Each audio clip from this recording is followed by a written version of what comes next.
hanggang ngayon nagpapaliwanag pa din po si Alan Peter Cayetano, mga bossing, Chief Amoser. At take note hindi po kinakabahan yan. No? Kunyari, wala lang. Kunyari, sige, hinahamon ko kayo. Malacanang, NBI, DOJ, imbestigahan ninyo yung kaldero ko. At yan ang mainit nating pag-uusapan sa gabing ito. Kaya po, kung kayo ay hindi pa nakasubscribe dito sa ating channel, ay dapat po pindutin nyo na yung subscribe button upang sa ganon kayo ay laging ino-notify ni YouTube pag nag-uumpisa na po tayo ng ating mga talakayan.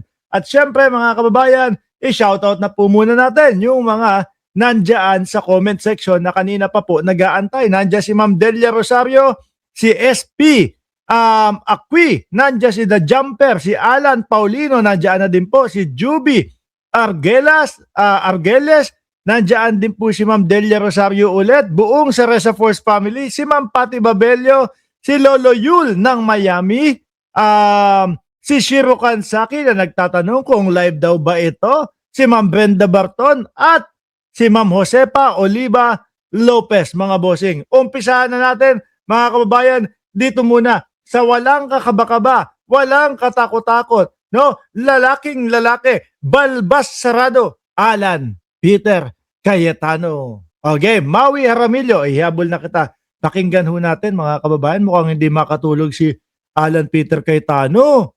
Pakinggan natin. Iyak lang po kayo atin-atin lang to.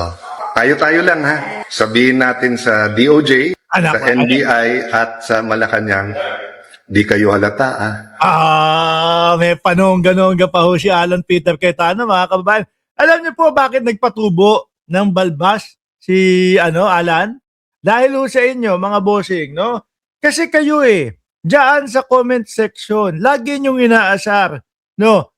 Sinasabi ninyo, kagaya ni Lolo Yul ng Miami, may balbas na si Petrang Caballo. Kayo ang dahilan kung bakit nagpabalbas si Alan Peter dahil sa ginaganyan ninyo. Ngayon, syempre, ay nako, tinatawag nila akong Petra, no? Tsaka si Attorney Melvin Matibag, hindi man direktang sinabi na Petra para kay Alan Peter Cayetano, pero yung pangalan daw po na Petra pambabae yun.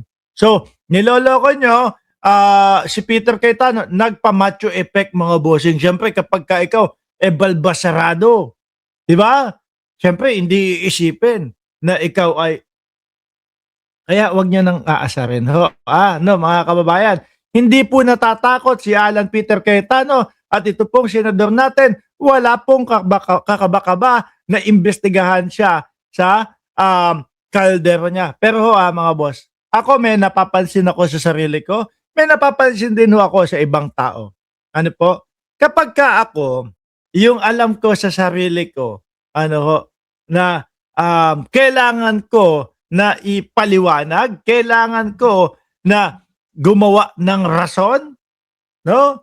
Kapag kami nagawa akong mali or whatever, hindi ho ako mapakali niyan. Meron tayong, yung tipo ho bang gusto mong ipamukha, kunyari, no? Sa kausap mo, doon sa mga nakakita, nakahalata sa'yo, na kunyari, hindi ka kinakabahan. Na kunyari, wala kang pakialam. Yun Ganon. Kayo, mga kababayan, dyan sa comment section, napapansin nyo po din ba yung inyong sarili kapag ganun po, yung yung nagagawa nyo. Yung tipo, kunyari, hindi halata. Kunyari, wala akong pakialam. Kunyari, hindi ako apektado. Di ba? Sabi ni The Jumper, apaka-defensive, panay paliwanag para hindi halata.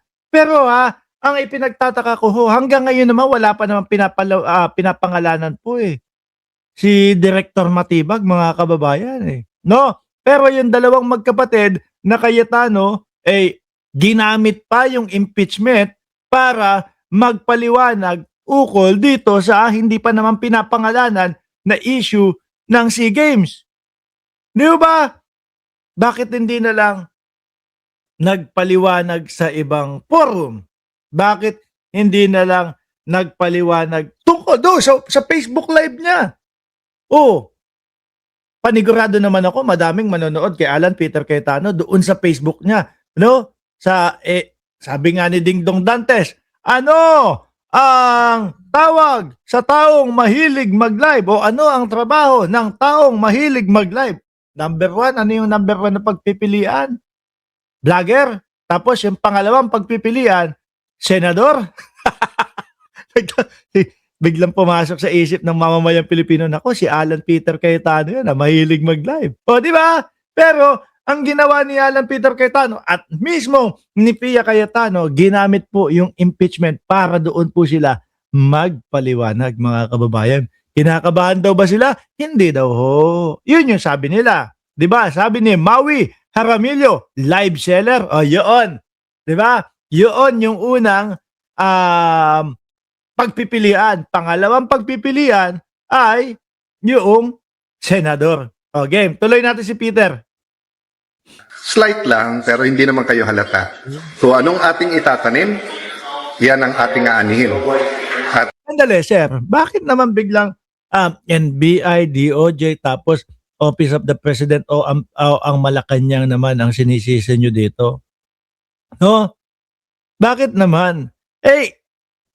Matagal na palang gustong paimbestigahan at matagal na palang questionable itong kaldero mo, sir. No? Na magkano daw nagkakahalaga yung naging pondo, naging budget? 100 bilyon daw po, mga kababayan. Yung naging pondo at budget dito. Nung nakita ko, sabi ko parang hindi naman yata.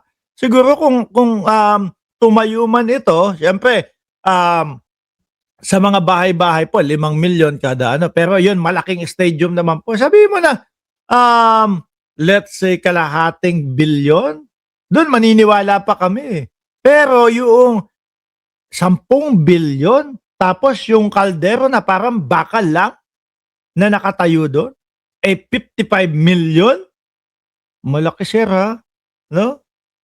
Medyo kahina-hinala. Kaya kung kayo naman po ay alam ninyo yung sinasabi ninyo, alam ninyo, for sure, alam ninyo yung ipinagawa ninyo na wala dapat imbestigahan at hindi kayo natatakot, go with the flow lang. Di ba? sabi parati ng ating mga kababayan ay sana all. Ito proposal natin sa NBI, sa Malacanang at saka sa DOJ. Imbestigahan niyo yung Southeast Asian Games of 2019 kung saan tayo nag-overall champion. Ayan, ginamit na yung pagiging overall champion ng mga atleta. Ha? At tinangala ng buong Southeast Asia. Imbestigahan nyo ng husto, bigay nyo lahat. We will support totally. Pag sinabi kong we, ako, at inihimo ko lahat ng mamayan, supportahan yung investigasyon na yan. Yan yung sinasabi ko sa inyo na kunyari, ready, yakang-yaka, okay lang. Suportahan pa namin yan, no? Pero deep inside, baka kumakabog ang dibdib po, mga kababayan. Ako naman, 10 ng aming mga kasama na ngayon ay nasa minority, imbestigahan naman namin ang flood control. Sandali, bakit lagi nyo parang pinapanakot yung imbestigahan yung flood control? Sino ba ang pumipigil sa inyo? Wala naman, tuloy-tuloy lang, hinahayaan lang kayo. Kaya lang, ang hiling lang ng bayang Pilipinas sa inyo, wag yung pag-iimbestiga na, eto lang, 2022, pataas lang. Wag yung ganun daw po. Tapos, ang ipepresenta ninyo na mga witness, na mga magsasalita doon, yung 18 marites na pagkarami-rami ng ipinagsinungaling. Ay, sandali, maputol ko. Nasaan na po pala yung 18 marites? Ba't hindi na nagpapakita? Porket ba nakulong na si Marcoleta? Nakulong na si Mike Defensor? Suko na sila agad? Si Baligod nagkaroon ng warrant of arrest na tingin ko naman nakapagpiyansa na. Kaya wala na sila, ganon? Ang bilis naman bumigay niyan? Or dahil walang naniniwalang Pilipino ho sa kanila. Biruin mo ba naman? Kada mga pa-interview nila, kada pa-press conference nila, walang naniniwala at pinagtatawanan sila. Paano ba naman itutuloy pa nila yun? Hindi ho ba? Kasi ang dami naman mong pagkakamali. Yung pagkakamali kay De Lima sa Pangulong Bongbong Marcos, 3 daw yung dinala. Sinabi naman nung isa, 5 naman daw. Madami hong pagkakamali, mga kababayan. No? Na Kaya trip na trip nila, doon lang kay Marcoleta magpa-Blue Ribbon Committee, actually Green Ribbon Committee, ay dahil inaalalayan sila. Di ba? O sabi ni JJ Bar, imbestigahan daw po yung 51 billion flood control ni Pulong. Ayan tama itong si JJ Bar. Biruin mo, pondo, 51 billion. Tapos, yung mga kawawa nating mga kababayan doon sa Davao, grabe. Sobra taas ng baha sa kanila. With matching basura pa ho, mga bossing. Di ba? Wala. Uulitin ko, Alan, Peter Cayetano. Walang pumipigil dyan sa flood control. No? Hinahayaan lang, tuloy lang. Pero, pangkalahatan. Hindi lang yung gusto nyo lang yung kung ano yung petsa. 2022, pataas lang. At saka, labasan nyo naman kami nung mga witness na may kredibilidad.